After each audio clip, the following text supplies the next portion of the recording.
En este podcast haré un resumen del capítulo 4 del libro Ontología del lenguaje, que se titula Los juicios.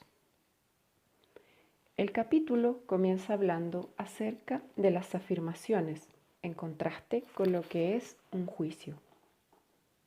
El primer ejemplo que muestra es el siguiente: IBM es una compañía de computación versus IBM es la compañía de mayor prestigio en la industria. Ambas declaraciones atribuyen propiedades a IBM, pero las propiedades son diferentes. Otro ejemplo: Isabel es venezolana versus Isabel es muy eficiente. La primera, Isabel es venezolana, es un hecho, y la segunda, Isabel es muy eficiente, sería un juicio de valor u opinión. Por siglos los hemos tratado de maneras similares. Muchas de nuestras concepciones del bien y mal, justicia, sabiduría, belleza, verdad, etc., están basadas en el supuesto de que podemos tratarlas de manera objetiva, independiente del observador que hace la aseveración. Comúnmente no separamos frases como Carolina ocupa el cargo de gerente versus Carolina es incompetente para dirigir reuniones. Es necesario hacer una marcada diferencia. Por ello, se debe abandonar la idea de que el lenguaje describe realidad y admitir que el lenguaje es acción. Esas dos aseveraciones de Carolina implican dos acciones diferentes, dos actos lingüísticos diferentes. El orador que emite esas aseveraciones se compromete en cada caso a algo diferente. El hablar no es inocente. Cada vez que hablamos, nos comprometemos en la comunidad donde hablamos y todo hablar modifica el mundo y lo posible.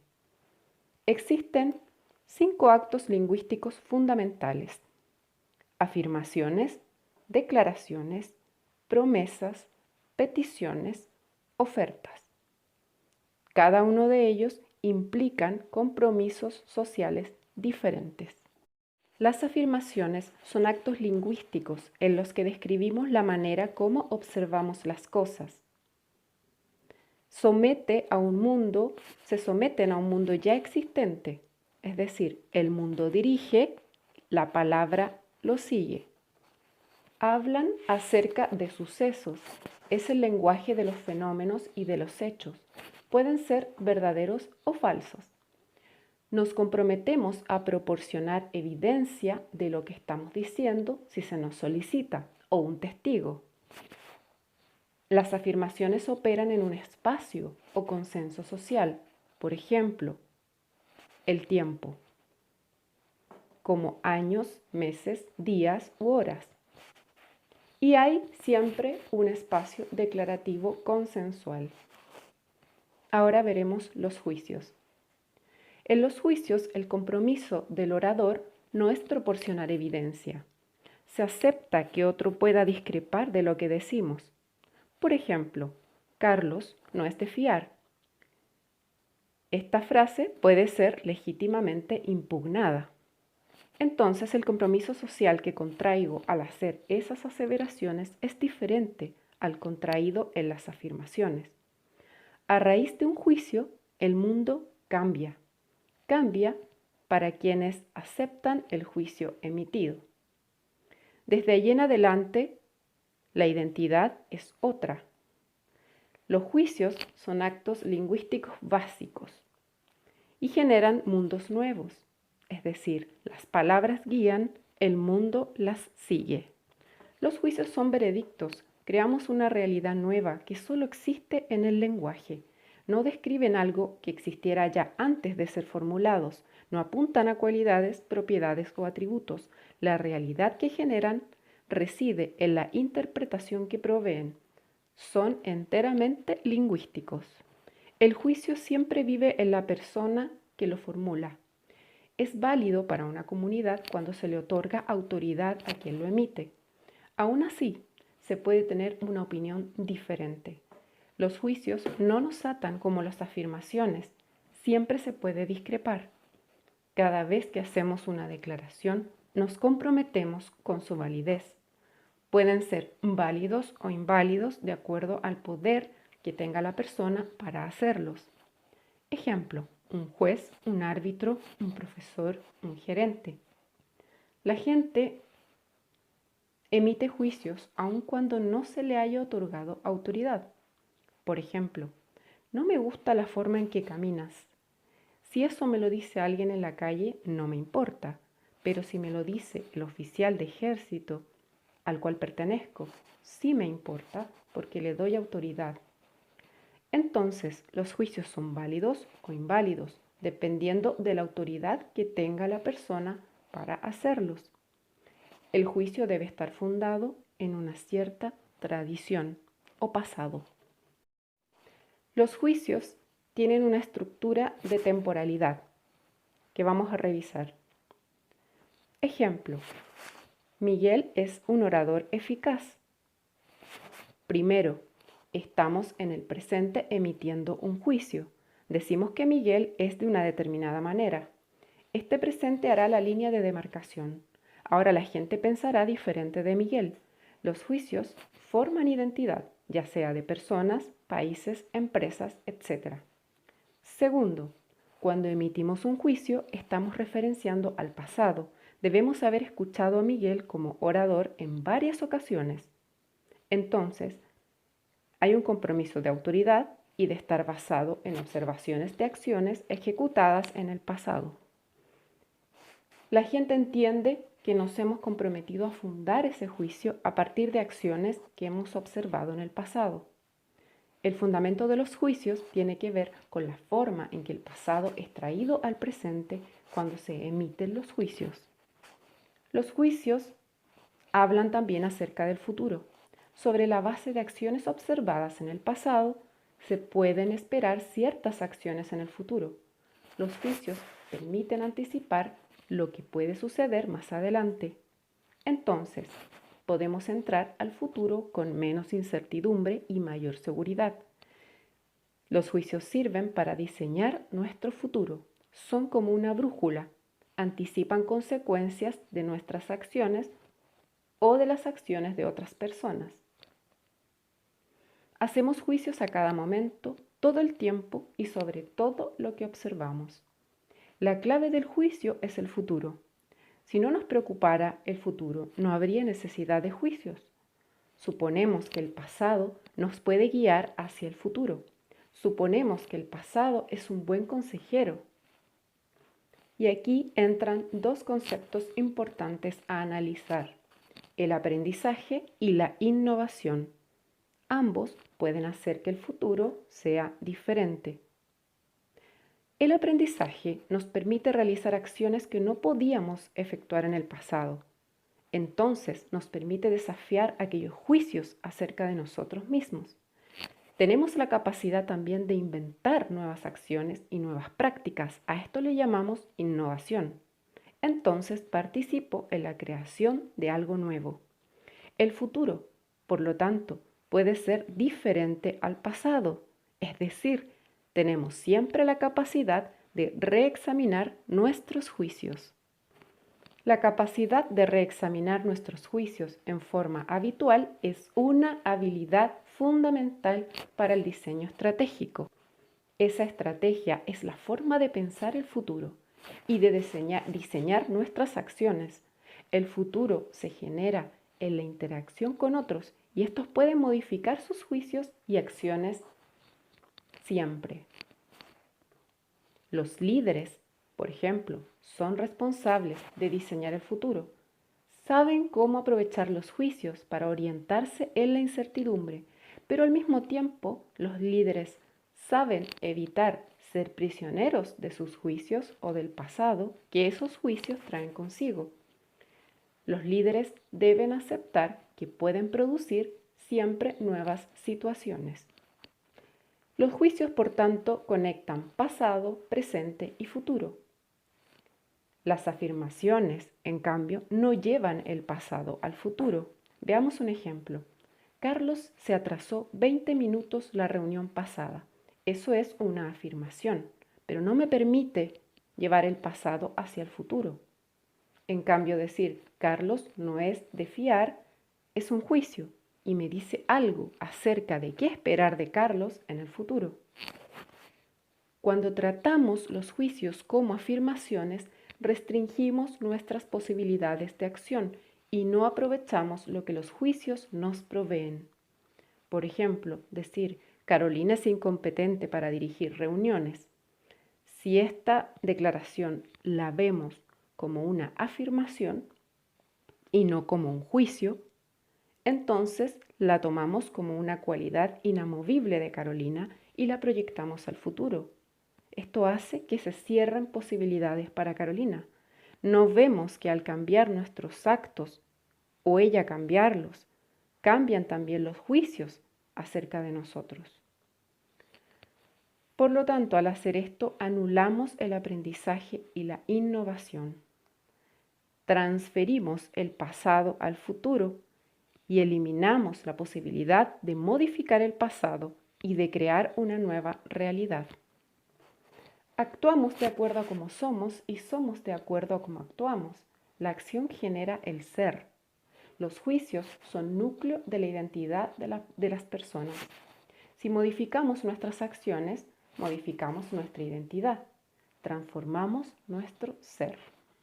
Veamos ahora cómo se fundan los juicios. El fundamento es la forma en que el pasado puede utilizarse para formular juicios que nos apoyen en tratar con el futuro. Los fundamentos conectan el pasado, el presente, el futuro. El proceso de fundar un juicio tiene 5 condiciones básicas. Primera condición. Siempre emitimos un juicio por o para algo. Ejemplo, Carlos no es de fiar.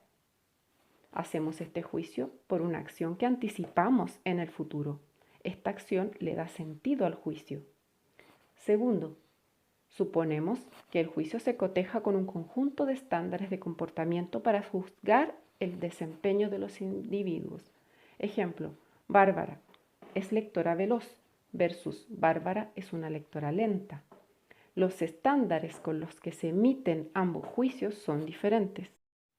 Pero no solo evaluamos las acciones y comportamientos, sino también evaluamos la apariencia, los días de la semana, la altura de una montaña, etc.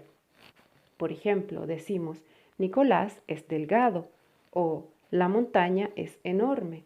Cada persona ve a Nicolás o ve a la montaña de manera diferente de acuerdo a sus estándares que dependen de sus tradiciones particulares. Por lo tanto, se pueden producir polaridades de este tipo, bueno y malo, rápido y lento, competente e incompetente, hermoso y feo, etc. Estas son usadas para emitir juicios. Los juicios son históricos. Los estándares cambian con el tiempo. La mayoría de los estándares son sociales y pertenecen a la comunidad y corresponden a circunstancias históricas concretas. Tercera condición para fundar un juicio. Cuando emitimos un juicio, lo hacemos dentro de un dominio particular de observación, es decir, son convenciones sociales. Por ejemplo, el dominio conducir vehículos, dirigir reuniones, la familia, el trabajo. El juicio está limitado siempre al dominio particular de observación. Ejemplo, si alguien no nos paga a tiempo en varias ocasiones, decimos que esa persona no es confiable en el dominio del dinero, pero a veces extendemos el juicio a otros dominios, diciendo, él no es confiable en sus responsabilidades laborales. En este caso, el juicio se ha generalizado y por lo tanto carece de fundamento, aun cuando el juicio en el dominio del dinero esté bien fundado. Por lo tanto, es muy importante que al fundar el juicio estén confinados estrictamente al dominio de observación desde el cual se han emitido. Cuarta condición para fundar un juicio. Se logra fundar un juicio al proveer afirmaciones en relación a lo que estamos juzgando. Estas permiten medir respecto de un estándar en un dominio particular. Sin afirmaciones no se puede fundar un juicio. Dependiendo del juicio, se necesitará más o menos afirmaciones para fundarlos. En los juicios de comportamiento se necesitarán más afirmaciones. Quinta condición para fundar un juicio. La cantidad de afirmaciones no garantiza que esté bien fundado el juicio. Podríamos generar una cantidad aún mayor de afirmaciones al intentar fundar el juicio opuesto. Por lo tanto, es conveniente revisar los fundamentos del juicio opuesto. Por ejemplo, al decir Pedro es aburrido en las reuniones, debemos fundarlo, pero también debemos buscar las afirmaciones que fundan el juicio opuesto. Pedro no es aburrido en las reuniones. En resumen, se requiere lo siguiente para fundar un juicio. Primero, la acción que proyectamos hacia el futuro cuando lo emitimos. Segundo, los estándares en relación a la acción futura proyectada. Tercero, el dominio de observación dentro del cual se emite el juicio. Cuarto, las afirmaciones que proporcionamos respecto de los estándares sostenidos. 5. El hecho de que no encontramos fundamento suficiente para sustentar el juicio opuesto. Entonces, si los juicios no satisfacen estos 5 puntos, son juicios infundados. En resumen, los juicios y las afirmaciones requieren compromisos sociales diferentes. Los juicios requieren que nos comprometamos a tener la autoridad que nos permite emitir el juicio y a proporcionar los fundamentos. En las afirmaciones nos comprometemos a proporcionar evidencia. La doble cara de los juicios. Toda acción revela el tipo de ser que la ejecuta. Actuamos de acuerdo a cómo somos. Cada vez que decimos algo, revelamos quiénes somos. Revelar el ser de quien habla. Esto es dado que lo que el juicio dice no se encuentra allí afuera. No existe otro acto lingüístico que permita revelar nuestra alma con mayor profundidad que el juicio. Los juicios hablan siempre de quienes los emiten. Esto es un aspecto fundamental de la disciplina del coach. Los juicios como ventanas al alma humana. Los juicios y el dominio de la ética. Los seres humanos no pueden vivir sin conferirle sentido a la existencia. La ética es el terreno en el que tomamos posición sobre el sentido de la vida y donde generamos aquello que hace que la vida merezca vivirse. Se relaciona con el mundo de los valores, la distinción entre el bien y el mal y la manera correcta de vivir. Es en el terreno de los juicios en el que los seres humanos libran la batalla del sentido de la vida, sentido o sin sentido de la vida. Sin evaluaciones, el núcleo de la existencia estaría vacío. Los juicios son el núcleo fundamental de la existencia humana. Los juicios y las formas de ser. Primero, existen personas que viven en los juicios ajenos o viven de los juicios ajenos. Esto es una condición de inautenticidad. Delegan a otros la autoridad para emitir los juicios que les importan. Viven complaciendo a otras personas y sus vidas son dirigidas por fuerzas que no controlan.